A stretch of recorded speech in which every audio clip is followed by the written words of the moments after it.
الذین آمنوا کونوا قوامین بالقسط شہداء للہ ولو علی انفسکم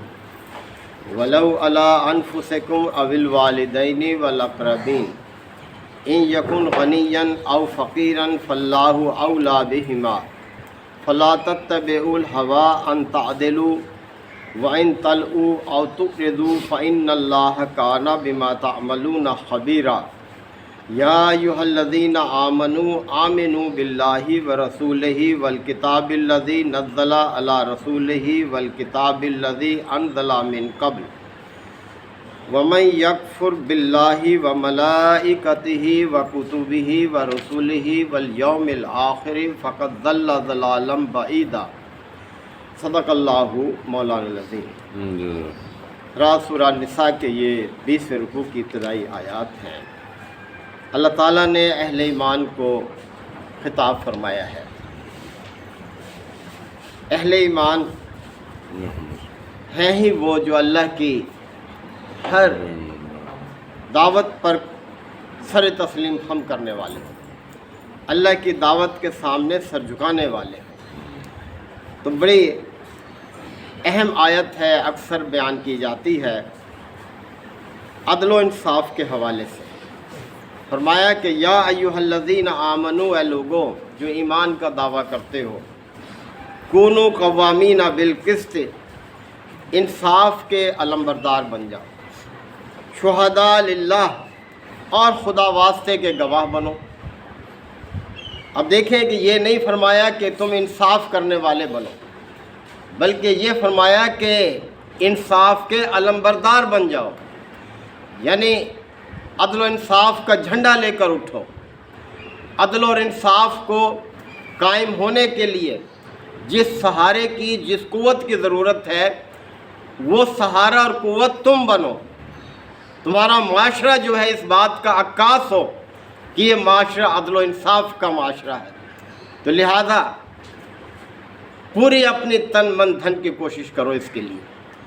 تو فرمایا جا رہا ہے کہ یا ایھا الذین آمنوا، اے لوگو جو ایمان کا دعویٰ کرتے ہو، کونوا قوامین بالقسط، انصاف کے علمبردار بنو اور خدا واسطے کے گواہ بنو۔ تمہارے ہر عمل پر اللہ گواہ ہے، وہ تمہارے عمل کو محفوظ کر رہا ہے اور تمہارے سامنے ایک دن کھول کر رکھ دے گا، پھر تم کیا کرو گے؟ لہذا آج اس دنیا میں تمہیں اس فکر کی ضرورت ہے، اس رویے کو اپنانے کی ضرورت ہے۔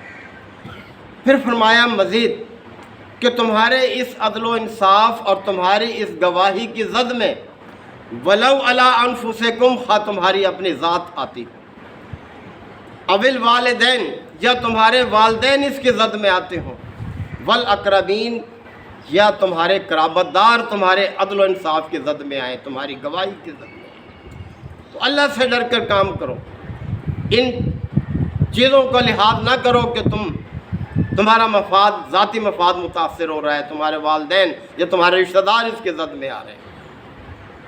ان یکن غنیا، اگر کوئی مالدار ہے، یعنی تمہارے عدل و انصاف کی زد میں، تمہاری گواہی کی زد میں آنے والا کوئی مالدار ہے، او فقیرن، یا فقیر ہے، کوئی غریب آدمی ہے، فاللہ اولی بہما، اللہ تم سب سے بڑھ کر ان کا خیر خواہ ہے۔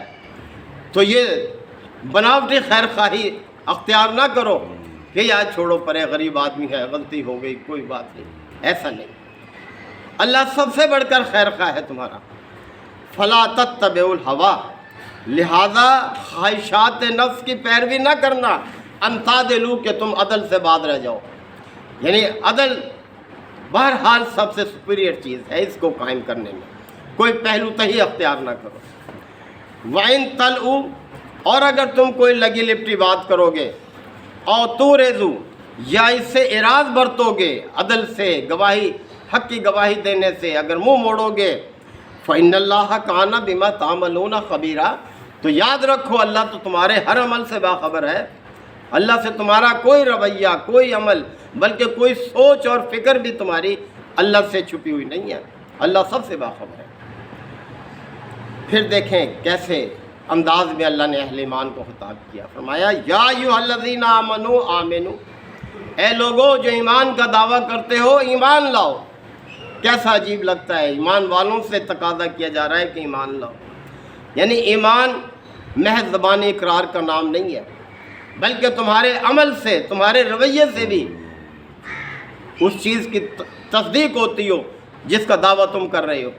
یعنی ایمان لانے کے بعد ایمان کے تقاضوں کو پورا کرنا یہ بھی لازم ہے۔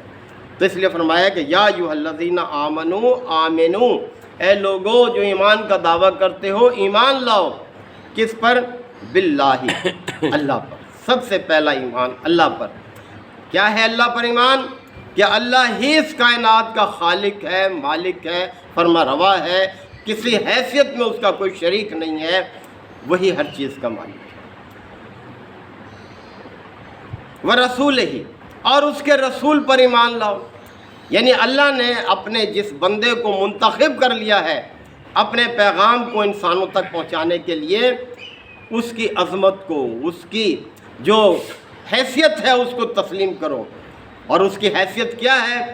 بار بار وہ آیت سامنے آتی ہے کہ وَمَا آتَاكُمُ الرَّسُولُ فَخُذُوهُ، رسول جو کچھ تمہیں دے اس کو مضبوطی سے تھام لو۔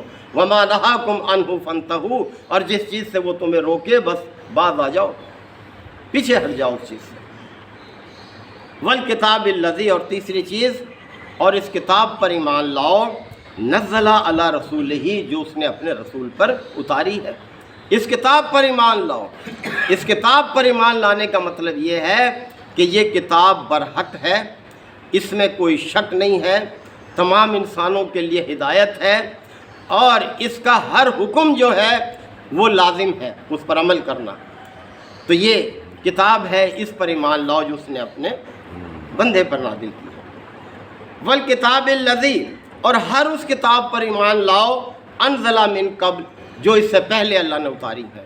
یعنی سب کتابیں برحق ہیں، اور سب کتابیں ایک ہی دین کی دعوت دینے والی ہیں، اس لیے کہ اللہ تعالیٰ کے ہاں دین صرف ایک ہے۔ حضرت آدم علیہ السلام سے لے کر نبی پاک صلی اللہ علیہ وسلم تک، اور جیسے فرمایا ان الدین عند اللہ الاسلام، اللہ تعالیٰ کے ہاں دین تو بس، یعنی جو طریقہ زندگی ہے انسانوں کے لیے جو اس نے پسند کیا ہے وہ اسلام ہے۔ وَمَن یکفر باللہ، اور پھر فرمایا کہ جو بھی انکار کرے گا اللہ کا۔ اب یہ دین کی اساسی باتیں بیان کی ہیں اللہ تعالیٰ نے، 5 ہیں دین کی اساس۔ فرمایا وَمَن یکفر باللہ، اور جو بھی اللہ کا انکار کرے گا، وَمَلَائِکَتِهِ، اور اس کے فرشتوں کا، وَکُتُبِهِ، اور اس کی کتابوں کا، وَرُسُلِهِ، اور اس کے رسولوں کا، وَالْيَوْمِ الْآخِرِ، اور آخرت کے دن کا، فَقَدْ ضَلَّ ضَلَالًا بَعِيدًا، وہ تو گمراہی میں بہت دور نکل گیا، اس کی گمراہی کا تو کوئی اندازہ نہیں ہے، جو ان 5 بنیادی یعنی اساسی چیزوں کا جو انکار کرے، ان کو قبول نہ کرے۔ ان الذین آمنوا، اب غیر سنجیدہ ایمان والوں کی بات کی جا رہی ہے۔ یقیناً وہ لوگ جو ایمان لائے، ثم کفروا، پھر کفر اختیار کر لیا، ثم آمنوا، پھر ایمان لے آئے، ثم کفروا، پھر کفر کو اختیار کر لیا۔ یعنی جن کے نزدیک ایمان کوئی سنجیدہ رویہ نہیں ہے بلکہ محض ایک تفریح ہے، تو ان کے لیے کیا ہے؟ ثم ازدادوا کفرا، پھر وہ اپنے کفر میں بڑھتے ہی چلے گئے۔ کفر میں بڑھنے کا مطلب یہ ہے کہ نہ صرف خود یہ رویہ اختیار کیے ہوئے ہیں کہ صبح ایمان لائے شام کو انکار کر دیا، کہ دوسروں کو بھی اس سے روکنا، دوسروں کو بھی اس رویے کی ترغیب دینا کہ بھئی جہاں فائدہ ملتا ہے اٹھا لو، کوئی بات نہیں، جہاں ایمان میں فائدہ ایمان کا اظہار کرو، جہاں کفر میں فائدہ ہے کفر کو اختیار کر لو۔ تو فرمایا ثم ازدادوا کفرا، پھر اس کفر میں بڑھتے ہی چلے گئے۔ لم یکن اللہ لیغفر لہم، اللہ ہرگز ان کو معاف کرنے والا نہیں ہے، ولا لیہدیہم سبیلا، اور نہ ہی اللہ ان کو کوئی راستہ دکھانے والا ہے۔ یعنی صراط مستقیم ایسے لوگوں کو نصیب ہو ہی نہیں سکتی جو اللہ کے دین کو ایک تفریح بنا لیں، کھیل تماشا بنا لیں، ایک مذاق بنا لیں۔ یہ تو بڑا سنجیدہ عمل ہے، تو لہذا اللہ تعالیٰ نے اس طرف توجہ دلائی ہے کہ دیکھو اللہ کے دین کو سنجیدگی سے اختیار کرو، مضبوطی سے تھامو، اور اس طرح سے مذاق نہ بناؤ جیسے کہ لوگوں نے کھیل تفریح سمجھ لیا ہے۔ یہ اس وقت ایسے لوگ کرتے تھے، اور آج بھی دیکھیں ہم اگر رویے کو دیکھیں، ایمان کا دعویٰ کرتے ہیں لیکن ایمان کے تقاضوں کو پورا نہیں کرتے، جو ایمان کے تقاضے ہیں۔